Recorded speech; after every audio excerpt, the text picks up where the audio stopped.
जम्मू कश्मीर के श्रीनगर में आतंकियों के साथ सुरक्षा बलों की मुठभेड़, लश्कर के 2 आतंकी ढेर। आतंकवादियों के पास से हथियार और गोला बारूद बरामद किया गया। मारा गया एक आतंकवादी पहले पत्रकार था, चलाता था online news portal. Jammu Kashmir के सोपोर में सीआरपीएफ कैंप पर आतंकी हमला, बुरके में आई महिला ने फेंका पेट्रोल बम। पेट्रोल बम फटने के बाद सीआरपीएफ कैंप के एक हिस्से में लगी आग, मौके से फरार हुई महिला। सीआरपीएफ के जवानों ने समय रहते आग को बुझाया, सीसीटीवी में कैद हुई महिला को खोजने के लिए चलाया जा रहा अभियान। दिल्ली के रोहिणी इलाके में सीवर की जहरीली गैस की चपेट में आकर एमटीएनएल के 3 कर्मचारी समेत 4 लोगों की मौत। सीवर में काम करने उतरे एमटीएनएल के 3 कर्मियों को बचाने के लिए उतरा था रिक्शा ड्राइवर की भी मौत। जेसीबी मशीन के जरिए सीवर को चौड़ा कर तोड़ा, एनडीआरएफ के जवान को रेस्क्यू के लिए भेजा, लेकिन नहीं बचाई जा सकी किसी की जान। देर रात तक चलाया गया रेस्क्यू ऑपरेशन। पुलिस के मुताबिक बहादुरी दिखाने के लिए रिक्शा चालक के परिवार को दी जाएगी आर्थिक मदद। रायबरेली में सीवर लाइन साफ करते हुए 2 मजदूरों की मौत, सीएम योगी ने हर संभव मदद का आदेश दिया। तेल के दाम में पिछले 9 दिन में 8वीं बार बढ़ोतरी, पेट्रोल और डीजल फिर से 80 पैसे लीटर महंगा हुआ। अब तक 5 रुपए 60 पैसे तक दाम बढ़े। दिल्ली में 1 लीटर पेट्रोल की कीमत 101 रुपए 1 पैसा, डीजल के दाम 92 रुपए 27 पैसा प्रति लीटर। आज 5वें बिम्स्टेक शिखर सम्मेलन में शामिल होंगे पीएम मोदी। 7 देशों के सम्मेलन को वर्चुअली संबोधित करेंगे। इस बार श्रीलंका कर रहा है होस्ट। भारत और अमेरिका के बीच 11 अप्रैल को होगी 2+2 वार्ता। सूत्रों के मुताबिक वॉशिंगटन में होने वाली बैठक में रक्षा मंत्री राजनाथ सिंह और विदेश मंत्री एस जयशंकर होंगे शामिल। 2+2 वार्ता से पहले अमेरिका के डिप्टी एनएसए दिलीप सिंह इस हफ्ते आएंगे भारत। हफ्ते भर में अमेरिका में किसी सीनियर अधिकारी की दूसरी यात्रा। आज केंद्रीय कैबिनेट की होगी बैठक, पीएम मोदी करेंगे बैठक की अध्यक्षता। सीसीईए की भी होगी आज बैठक। देश की सुरक्षा तैयारियों की समीक्षा करेंगे सेनाध्यक्ष जनरल एमएम नरवणे। आज लखनऊ में सेना के दफ्तर में होगी हाई लेवल मीटिंग। चीन और पाकिस्तान के साथ लगती सीमाओं पर भारत की सैन्य तैयारियों का जायजा लेंगे सेना अध्यक्ष। दुनिया के मौजूदा हालात से राष्ट्रीय सुरक्षा पर पड़ने वाले संभावित प्रभावों की भी करेंगे समीक्षा।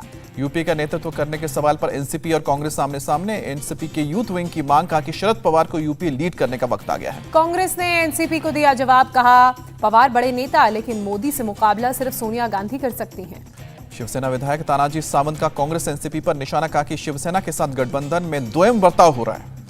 रत्नागिरी में आदित्य ठाकरे ने बीजेपी पर तंज कसा, कहा अब तक सिर्फ किताबों में ही बदले की राजनीति के बारे में पढ़ा, अब इसे देख रहा हूं। शिवसेना नेता संजय राउत से मिले बीजेपी सांसद वरुण गांधी। राउत के घर 3 घंटे तक बातचीत। यूपी विधानसभा के स्पीकर बने सतीश महाना निर्विरोध चुने गए, सीएम योगी ने स्वागत किया। सीएम योगी ने यूपी विधानसभा में विपक्ष पर निशाना साधा, कहा कि जनता कभी नकारात्मकता को स्वीकार नहीं करती। सीएम योगी का उत्तर प्रदेश के पूर्ण विकास पर फोकस, बोले जनता के विश्वास पर खरा उतरना होगा। विधानसभा में अखिलेश यादव का बयान, कहा कि विपक्ष को जितना मौका मिलेगा लोकतंत्र उतना मजबूत होगा। अखिलेश यादव की स्पीकर को सलाह, विपक्ष के अधिकारों की रक्षा करनी होगी, आप राइट साइड से आए, ध्यान लेफ्ट का रखना होगा। सपा की सहयोगी पार्टियों के साथ मीटिंग में नहीं आए शिवपाल यादव, अखिलेश से नाराजगी की चर्चा। उत्तर प्रदेश चुनाव की समीक्षा के लिए आरएलडी ने बनाई 3 सदस्यों की कमेटी, 15 अप्रैल तक जमा करनी होगी रिपोर्ट। मुख्तार अंसारी के बेटे अब्बास अंसारी को हाईकोर्ट में बड़ी राहत, गिरफ्तारी पर रोक। गोरखपुर के दंगे की साजिश के आरोप में 14 गिरफ्तार किए गए, पकड़े गए आरोपियों में सपा के कई नेता। ड्रोन कैमरे की रिकॉर्डिंग से उपद्रवियों की पहचान हुई है, 56 के खिलाफ नामजद, 200 अज्ञात पर केस। उत्तर प्रदेश के कृषि मंत्री सूर्य प्रताप शाही ने कहा सपा का काम अराजकता फैलाना, आरोपियों पर होगी सख्त कार्रवाई। बीजेपी सांसद रवि किशन का आरोप, यूपी में कई जगहों पर उपद्रव करने की थी साजिश में शामिल हर शख्स पकड़ा जाएगा। लखीमपुर खीरी केस के आरोपी आशीष मिश्रा की जमानत रद्द करने वाली याचिका पर सुप्रीम कोर्ट आज करेगा सुनवाई, पीड़ित परिवारों ने दाखिल की है याचिका। उत्तराखंड में पुष्कर सिंह धामी कैबिनेट के मंत्रियों के विभागों का बंटवारा हुआ। धामी ने खुद गृह, राजस्व समेत 23 मंत्रालय अपने पास रखे। सतपाल महाराज को पीडब्ल्यूडी और पंचायती राज समेत 10 मंत्रालयों का जिम्मा सौंपा गया। प्रेमचंद अग्रवाल को वित्त और गणेश जोशी को कृषि मंत्रालय की जिम्मेदारी। सीएम ममता बनर्जी का भी सभी विपक्षी नेताओं और विपक्ष शासित राज्यों के सीएम को खत, बीजेपी के खिलाफ एकजुट होने को कहा। ममता बनर्जी ने विपक्षी दलों और मुख्यमंत्रियों से बैठक बुलाने को कहा, समय की मांग सभी प्रगतिशील ताकतें एक साथ आएं। टीएमसी सांसद डोला सेन का दावा, विपक्ष एकजुट है और एकजुट रहेगा। कांग्रेस नेता अधीर रंजन चौधरी का निशाना, कहा बीरभूम हिंसा में फंस गई ममता बनर्जी, डर की वजह से सबको एकजुट होने को कह रही हैं। अधीर रंजन बोले ममता की बात पर भरोसा करना मुश्किल, कभी बीजेपी के खिलाफ एकजुट होने को कहती थी, कभी कांग्रेस के खिलाफ बोलती। टीएमसी सांसद अभिषेक बनर्जी पर कसा ईडी का शिकंजा, जांच एजेंसी ने अभिषेक की पत्नी रुजिरा और बहन मेनका को भी पूछताछ के लिए बुलाया। मंगलवार को ईडी के सामने पेश नहीं हुए अभिषेक बनर्जी, माइनिंग स्कैम से जुड़े मनी लॉन्ड्रिंग के केस में पूछताछ के लिए भेजा था समन। बंगाल के सांसदों से अब गुरुवार को मिलेंगे प्रधानमंत्री मोदी, पहले बुधवार को होनी थी मीटिंग। बंगाल के गवर्नर जगदीप धनखड़ ने सीएम ममता बनर्जी को निमंत्रण, प्रदेश की बदतर कानून व्यवस्था पर बातचीत के लिए बुलाया। टीएमसी विधायक की धमकी पर बीजेपी हमलावर संबित पात्रा ने कहा, बम बारूद के ढेर पर बैठा है बंगाल। चुनाव आयोग से मिला बंगाल बीजेपी का डेलीगेशन, टीएमसी विधायक नरेंद्र नाथ चक्रवर्ती के खिलाफ शिकायत। चुनाव आयोग से मिलने के बाद बोले बंगाल बीजेपी चीफ सुकांतो मजूमदार, चुनाव आयोग ने दिया कार्रवाई का आश्वासन। बीजेपी विधायक उपाध्यक्ष दिलीप घोष की चुनाव आयोग से मांग, टीएमसी विधायक पर करे कानूनी कार्रवाई। बंगाल बीजेपी ने आसनसोल सीपी को लिखी चिट्ठी, टीएमसी विधायक नरेंद्र चक्रवर्ती की गिरफ्तारी की मांग की। ममता के एमएलए नरेंद्र नाथ चक्रवर्ती ने कहा था, बीजेपी को वोट देंगे तो उन्हें देख लेंगे। पश्चिम बंगाल के साउथ 24 परगना में एक घर में बम विस्फोट, ब्लास्ट में घर का मालिक बुरी तरह से जख्मी, पुलिस मामले की जांच में जुटी। एमपी के इंदौर में एक मकान मालिक पर किराएदार का आरोप, घर में प्रधानमंत्री का फोटो लगाने से रोकने का आरोप लगाया। यूसुफ नाम के किराएदार ने पुलिस से मकान मालिक याकूब और सुल्तान के बारे में लिखित शिकायत की, पुलिस कर रही है मामले की जांच। कर्नाटक में हिजाब के बाद अब हलाल पर विवाद, हिंदू संगठनों ने हलाल मीट के बहिष्कार की अपील की। बीजेपी महासचिव सीटी रवि के बयान ने पूरे विवाद को नया मोड़ दिया, हलाल मीट को इकोनॉमिक जिहाद बताया। कर्नाटक में टीपू सुल्तान के नाम पर आरती को लेकर भी बहस छिड़ी। विश्व हिंदू परिषद ने आरती से सलाम शब्द को हटाने का। मुंबई बीजेपी ने मस्जिद में लाउडस्पीकर हटाने की मांग को तेज किया, साउंड पोल्यूशन का आरोप लगाया। मुंबई में बीजेपी का एक प्रतिनिधिमंडल पुलिस कमिश्नर से मिला, मस्जिदों से लाउडस्पीकर हटाने की मांग की। त्रिशूर में मुस्लिम डांसर को नहीं मिली मंदिर के उत्सव में भरतनाट्यम की इजाजत, फेसबुक पर किया खुलासा। मंदिर प्रशासन ने माना, गैर हिंदू होने की वजह से मानसिया को नहीं ही उत्सव में भरतनाट्यम की इजाजत। कांग्रेस नेता शशि थरूर ने कहा, मंदिर उत्सव में मुस्लिम डांसर को इजाजत नहीं देना दुखद। असम और मेघालय के बीच 50 साल पुराना सीमा विवाद सुलझा, दोनों राज्यों के मुख्यमंत्रियों ने समझौते पर हस्ताक्षर किए। असम मेघालय में समझौते पर बोले गृहमंत्री, कहा करीब 70% सीमा विवाद मुक्त हुई। मेघालय के सीएम कोनार्ड संगमा का बयान, जिन बाकी जगहों पर विवाद है उन्हें हल करने की कोशिश करेंगे। असम के सीएम हिमंता बिस्वा शर्मा बोले, 6 विवादित जगहों का जल्द निकालेंगे हल। सीएम हिमंता बिस्वा शर्मा ने कहा कि 1970 में असम से अलग हो गया था मेघालय, लेकिन कांग्रेस ने इसे हल नहीं किया। दिल्ली में पीएम मोदी से मिले सीएम हिमंता बिस्वा शर्मा, पीएम को असम आने का निमंत्रण दिया। दिल्ली के 3 नगर निगमों के विलय वाले बिल पर आज लोकसभा में चर्चा होगी। बिल पास होने के बाद तीनों नगर निगम मिलकर एक निगम हो जाएगा। जम्मू कश्मीर में आर्टिकल 370 हटने के बाद से 34 लोगों ने खरीदी संपत्ति, लोकसभा में गृह मंत्रालय ने दी जानकारी। 2016 से 2020 तक सांप्रदायिक दंगों के 3400 मामले दर्ज हुए हैं, केंद्रीय गृह राज्य मंत्री नित्यानंद राय ने जानकारी दी। राज्यसभा में बोली केंद्रीय मंत्री निर्मला सीतारमण, रूस यूक्रेन युद्ध से दुनिया भर में सप्लाई चेन को पहुंचा नुकसान। कृषि मंत्री का लोकसभा में बयान, महामारी के बावजूद बंगाल में कृषि क्षेत्र में वृद्धि। दार्जिलिंग में सीएम ममता बनर्जी ने चाय सुंदरी स्कीम को लॉन्च किया, 3,80,000 लोगों को मिलेगा घर। सीएम ममता बनर्जी ने सरकार के किए कामों को गिनाया, कहा कि 21,000 स्टूडेंट्स को पढ़ाई के लिए दिया है क्रेडिट कार्ड। आज गोवा विधानसभा के सत्र के आखिरी दिन बजट पेश करेंगे सीएम प्रमोद सावंत, सीएम सावंत के पास है वित्त विभाग। गोवा में 44% नए मंत्रियों ने अपने खिलाफ आपराधिक मामले घोषित किए, एडीआर से खुलासा। राष्ट्रपति चुनाव को लेकर बोले ओडिशा के सीएम नवीन पटनायक, इस पर अभी कुछ सोचा नहीं, ना ही कोई प्रस्ताव आया है। सीएम केजरीवाल ने दिल्ली के बजट को बताया रोजगार का बजट, कहा कि आजादी के बाद पहला ऐसा बजट जिसमें रोजगार पर फोकस। अरविंद केजरीवाल बोले 75 साल से इस देश को आगे बढ़ने से रोका गया, सभी दलों ने देश को जमकर लूटा। पंजाब के सीएम भगवंत मान ने युवाओं को दिया भरोसा, कहा कि उन्हें क्षमता दिखाने का पूरा मौका मिलेगा। जम्मू कश्मीर बीजेपी अध्यक्ष रविंद्र रैना ने कहा केजरीवाल का बयान कश्मीरी पंडितों के घावों पर नमक छिड़कने जैसा। राष्ट्रपति रामनाथ कोविंद ने की कैच द रन अभियान की शुरुआत, यूपी को मिला पहला राष्ट्रीय पुरस्कार। राष्ट्रपति ने धरती पर पानी के महत्व को समझाते हुए कहा जल प्रबंधन देश की सबसे बड़ी जरूरत है। राष्ट्रपति रामनाथ कोविंद की अपील, सरकार के जल संरक्षण आंदोलन में लोग हिस्सा लें। तीसरे नेशनल वाटर अवार्ड में श्री माता वैष्णो देवी श्राइन बोर्ड ने जीता पहला पुरस्कार। मध्य प्रदेश में 5,21,000 परिवारों के घर का सपना पूरा हुआ, पीएम मोदी ने वर्चुअली कराया गृह प्रवेश। पीएम मोदी बोले गरीबों को सशक्त करना हमारा लक्ष्य, कुछ दलों ने गरीबी दूर करने का नारा लगाया पर काम नहीं किया। पीएम आवास योजना में मुस्लिम समुदाय की भी रखी गई ख्याल, 58,962 मुस्लिम परिवारों को घर मिला। मध्य प्रदेश के मुख्यमंत्री शिवराज सिंह चौहान ने प्रधानमंत्री नरेंद्र मोदी को धन्यवाद किया, कहा गरीबों की जिंदगी में नया सवेरा ला रहे हैं। तेलंगाना में धान खरीद को लेकर राहुल गांधी का बीजेपी टीआरएस पर हमला, कहा कि अनाजों की खरीद नहीं करना बहुत शर्म की बात। केंद्रीय मंत्री जीके रेड्डी का पलटवार, कहा राहुल चावल की खरीद के बारे में कुछ नहीं जानते, पहले वो मुद्दे को समझे। टीआरएस का राहुल गांधी को जवाब, हम one nation one procurement policy की लड़ाई लड़ रहे हैं, आप बताएं आपका क्या स्टैंड है। पशु तस्करी मामले में टीएमसी नेता को कोलकाता हाईकोर्ट से झटका, सीबीआई के सामने अनुव्रत मंडल को पेश होना होगा। यूजीसी चीफ जगदीश कुमार का बयान, अगले साल से 2 बार कॉमन यूनिवर्सिटी एंट्रेंस टेस्ट कराने पर विचार। जगदीश कुमार ने कहा सीयूईटी से स्टेट बोर्ड के छात्रों पर नहीं पड़ेगा कोई असर, सभी को मिलेंगे समान अवसर। एमपी के सीएम शिवराज सिंह का प्रदेश के छात्रों को भरोसा, मेडिकल इंजीनियरिंग की फीस माफ। दुबई एक्सपो में अल वासला प्लाजा में नेशनल डे सेलिब्रेशन का आयोजन, केंद्रीय मंत्री पीयूष गोयल ने हिस्सा लिया। यूएई को लेकर पीयूष गोयल का बड़ा बयान, कहा कि हमारी दोस्ती से जलती है दुनिया। पीयूष गोयल ने दुबई एक्सपो में भारत पवेलियन की कामयाबी पर कहा, यूएई के दिल में हमेशा के लिए बस गया है भारत। पीयूष गोयल ने किया बड़ा ऐलान, 2030 तक दोनों देशों के बीच व्यापार को $250 अरब तक ले जाने का लक्ष्य। दुबई शिखर सम्मेलन में केंद्रीय मंत्री पीयूष गोयल का बयान, भारत ने महामारी संकट को अवसर में बदला। महाराष्ट्र कांग्रेस ने देवेंद्र फडणवीस के खिलाफ आर्म्स एक्ट में केस दर्ज करने की मांग की, जारी की फडणवीस की एक पुरानी फोटो। केंद्रीय मंत्री नारायण राणे के जुहू आवास के हिस्सों को तोड़ने का आदेश लिया गया वापस, महाराष्ट्र सरकार ने बॉम्बे हाई कोर्ट को दी जानकारी।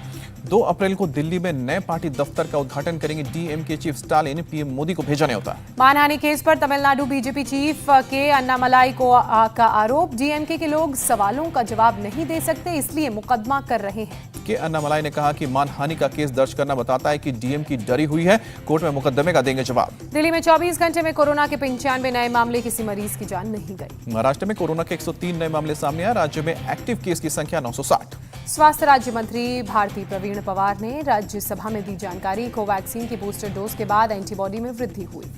चीन के शंघाई में लगा 1 हफ्ते का लॉकडाउन, कोरोना के बढ़ते संक्रमण की वजह से फैसला। युद्ध के 35वें दिन रूस का बड़ा ऐलान, कहा यूक्रेन से बातचीत के मद्देनजर कीव के आसपास कम कर दिया जाएगा सैन्य अभियान। यूक्रेन के राष्ट्रपति जेलेंस्की ने कहा कि रूस से बातचीत में मिले सकारात्मक संकेत, लेकिन रूस पर भरोसा नहीं किया जा सकता। रूस के ऐलान पर जो बाइडेन की प्रतिक्रिया, कहा रूस की घोषणा पर अमेरिका की नजर। टर्की के इस्तांबुल में रूस यूक्रेन के बीच वार्ता हुई, यूक्रेन ने रूस को दिया है सुरक्षा गारंटी समझौते का प्रस्ताव। यूक्रेन की सुरक्षा गारंटी के बदले तटस्थ होने का प्रस्ताव, कहा यूक्रेन किसी सैन्य गठबंधन में शामिल नहीं होगा। यूक्रेन ने वार्ता में साफ किया कि प्रस्ताव पूर्ण युद्ध विराम की स्थिति में ही लागू होगा, 3 घंटे चली वार्ता। यूक्रेन के प्रतिनिधि ने दी जानकारी, पुतिन और जेलेंस्की की बैठक है संभव। माइकोलेव शहर की एक इमारत में गिरा रॉकेट, 7 लोगों की मौत। रॉकेट के हमले के बाद आसपास फैला मलबा, कई इमारतों को कराया गया खाली। रूसी टीवी चैनल आरटी ने जारी किया है मारियोपोल में लड़ाई का वीडियो, पिछले 24 घंटे में 2 लोगों की मौत।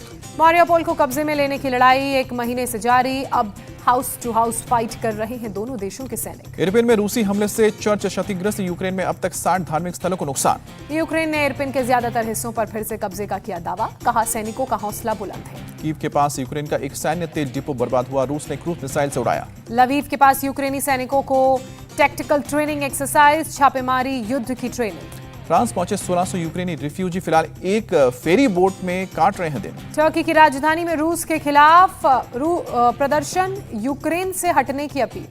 यूक्रेन के राष्ट्रपति जेलेंस्की का दावा, रूस के उद्योगपति रोमन अब्रामोविच ने युद्ध के बाद मदद का किया है वादा। पाकिस्तान के पीएम इमरान खान ने यूक्रेन के राष्ट्रपति से फोन पर बात की, युद्ध खत्म कर मामले का कूटनीतिक हल निकालने को कहा। एम्बुलेंस के केस में डॉक्टर अलका राय और उनका भाई गिरफ्तार, गैंगस्टर एक्ट में केस दर्ज, 30 दिन के लिए जेल। पंजाब की जेल से कोर्ट जाने के लिए मुख्तार अंसारी ने जिस एम्बुलेंस का इस्तेमाल किया था वो अलका राय के अस्पताल के नाम पर रजिस्टर्ड थी। नोएडा में लुटेरों के साथ पुलिस की मुठभेड़, गोली लगने के बाद एक बदमाश गिरफ्तार, दूसरा फरार। अहमदाबाद में एक ही परिवार के 4 लोगों की हत्या, 4 दिन से घर में पड़ा था शव, घर का मालिक है लापता। छत्तीसगढ़ के सूरजपुर में पुलिस छात्रा की मर्डर मिस्ट्री को सुलझाया गया, बाबा खान नाम के आरोपी को गिरफ्तार किया। छात्रा की हत्या के बाद उसे सुसाइड दिखाने की कोशिश की गई थी, छात्रा का लटका हुआ शव बरामद किया गया। गुजरात के नाडियाड में लव जिहाद का मामला, पुलिस ने 8 आरोपियों को गिरफ्तार किया। दिल्ली में 2 ड्रग्स तस्कर गिरफ्तार, 40 करोड़ रुपए की 6 किलो हेरोइन जब्त। छत्तीसगढ़ के नारायणपुर में नक्सली हमले में 2 डीआरजी कांस्टेबल घायल हुए, घात लगाकर किया आईडी विस्फोट। जालौर में एक पंचायत अधिकारी दलाल रंगे हाथों गिरफ्तार, कॉन्ट्रैक्ट से 2 लाख रिश्वत लेने का आरोप। कोची से 80 किलो गांजा जब्त, पुलिस ने गांजे के साथ 11 लोगों को गिरफ्तार किया। हरियाणा के मेवात में 1 करोड़ रुपए के गांजे के साथ 6 लोगों की गिरफ्तारी। पुणे में अवैध निर्माण पर चला बुलडोजर, स्थानीय लोगों ने किया विरोध। अवैध निर्माण को तोड़ने गए अफसरों पर भड़का लोगों का गुस्सा, बुरी तरह से पिटाई की। सिलेंडर ब्लास्ट से दहला पुणे रिहायशी इलाके में अवैध रूप से चलाया जा रहा था रिफिलिंग प्लांट। पुणे में एक के बाद एक 20 गैस सिलेंडर में ब्लास्ट, इलाके में मची अफरा तफरी, हादसे में एक शख्स घायल। प्लांट में आग लगते ही उसमें काम करने वाले समय रहते आए बाहर, फायर ब्रिगेड की टीम ने आग पर काबू पाया। दिल्ली के गाजीपुर लैंडफिल में लगी आग अभी भी पूरी तरह से बुझी नहीं, कूड़े के ढेर में सोमवार से लगी है आग। अजमेर के पास सरिस्का टाइगर रिजर्व में फैली आग, वायुसेना के हेलीकॉप्टर आग बुझाने में जुटे। सिंधुदुर्ग के पास आदित्य ठाकरे के काफिले की गाड़ियां आपस में टकराईं, बाल बाल बचे आदित्य ठाकरे। यूपी के बरेली में अवैध कब्जे पर चला बुलडोजर, 17 करोड़ रुपए के कब्जे वाली जमीन खाली कराई गई। गुरुग्राम के मानेसर में सैलरी बढ़ाने को लेकर कर्मचारियों का हंगामा, निजी कंपनी की बस में लगाई आग। एमपी के डिंडोरी में मिड डे मील खाकर 54 बच्चे बीमार पड़े, जांच में जुटा है जिला प्रशासन। भारतीय नौसेना के बेड़े में इंडियन नेवल एयर स्क्वाड्रन 316 को शामिल किया गया, गोवा में आईएनएस हंसा में इसे कमीशन किया गया। रांची में ट्रेड यूनियन का प्रदर्शन, राज्य सरकार की आर्थिक नीतियों का विरोध। श्रीनगर में कल भारत बंद का दूसरा दिन रहा। ट्रेड यूनियंस ने सरकार की आर्थिक नीतियों को लेकर विरोध व्यक्त किया। किसानों के कई मुद्दों को लेकर किसान यूनियन ने अमृतसर के डिप्टी कमिश्नर को ज्ञापन भी सौंपा। अयोध्या में भी गर्मी से लोग परेशान, 40 डिग्री के आसपास पहुंचा पारा। कानपुर में भी गर्मी के चलते लोगों का हाल बेहाल, गर्मी से बचने के लिए लस्सी और गन्ने का रस पी रहे हैं लोग। हैदराबाद में गर्मी से हाल बेहाल, आज 41 डिग्री तक जाएगा पारा। मौसम विभाग ने हीट वेव की चेतावनी जारी की। यूपी की गवर्नर आनंदीबेन पटेल आगरा की भीमराव अंबेडकर यूनिवर्सिटी पहुंची, 27वें दीक्षांत समारोह में शामिल। नेशनल डे सेलिब्रेशन में कविता कृष्णमूर्ति ने अपने सुर से समा बांधा। आई लव माई इंडिया गाने पर झूमे लोग। ओडिशा के कटक में स्लम के बच्चों को दी जाती है फ्री में शिक्षा। पद्मश्री डी प्रकाश राव की मौत के बाद उनकी बेटी फ्री में बच्चों को पढ़ाती हैं। काशी विश्वनाथ धाम के लोकार्पण के बाद वाराणसी में लकड़ी के खिलौनों की एक बार फिर बड़ी डिमांड। खासकर बाहर से आने वाले पर्यटकों के लिए रेलवे स्टेशन पर लगाए गए हैं स्टॉल्स। काशी विश्वनाथ धाम का मॉडल वाराणसी आने वाले सैलानियों की पहली पसंद बना। आईपीएल में आज रॉयल चैलेंजर्स बैंगलोर और कोलकाता नाइट राइडर्स के बीच मुकाबला। शाम 7:30 बजे से शुरू होगा मैच। कोलकाता ने अपने पहले मैच में चेन्नई को दी शिकस्त। अपने पहले मैच में पंजाब किंग्स को हरा चुका है बैंगलोर। राजस्थान रॉयल्स ने कल खेले गए मैच में सनराइजर्स हैदराबाद को हराया, 61 रनों से शिकस्त दी। राजस्थान के जीत के हीरो रहे कप्तान संजू सैमसन बने player of the match. Samson ने 27 गेंद में 55 रनों की धमाकेदार पारी खेली। अपनी पारी दोगुनी के दौरान संजू ने 5 गगनचुंबी छक्के और 3 चौके लगाए। राजस्थान ने पहले बैटिंग करते हुए 6 विकेट खोकर 210 रन बनाए। सैमसन की 50 के अलावा ओलिव जोस बटलर ने 35 और हेटमायर ने 32 रनों की पारी खेली।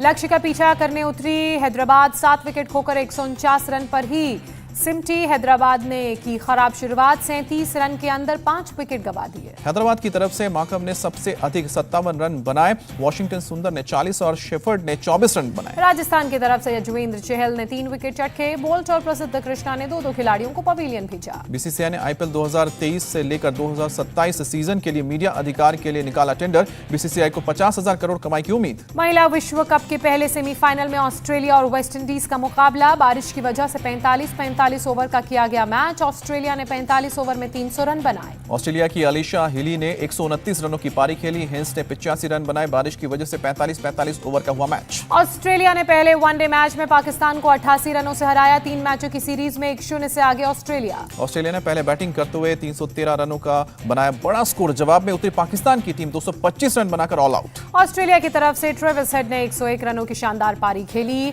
मैकडरमाट ने 55 और ग्रीन ने 40 रनों की पारी खेली। पाकिस्तान की तरफ से इमामुल हक का शतक नहीं टल सका हार। इमामुल ने 103 रनों की पारी खेली। बाबर आजम ने 57 रन बनाए। ऑस्ट्रेलिया की तरफ से एडम जैम्पा ने 4 विकेट चटके। स्वेप्सन और ट्रेविस हेड ने 2-2 खिलाड़ियों को पवेलियन भेजा। ग्रेटर नोएडा में स्कूटी सवार दिव्यांग की पिटाई, दबंग और एक महिला ने लाठी डंडों से पीटा, वीडियो वायरल हुआ। बिहार के छपरा में ज्वेलरी शॉप में लूट का वीडियो वायरल। दिन दहाड़े बीच बाजार लूटपाट की वारदात। यूपी के हमीरपुर में नीलगाय के हमले में किसान की मौत, हमले का वीडियो वायरल। मेरठ कचहरी में सरेंडर करने आए हत्या के आरोपियों को पकड़कर पीटा। मारपीट का वीडियो सोशल मीडिया पर वायरल हुआ। इंडिया टीवी हर वक्त हर जगह डाउनलोड करने के लिए सर्च करें India TV news Google play store या ऐप स्टोर पर।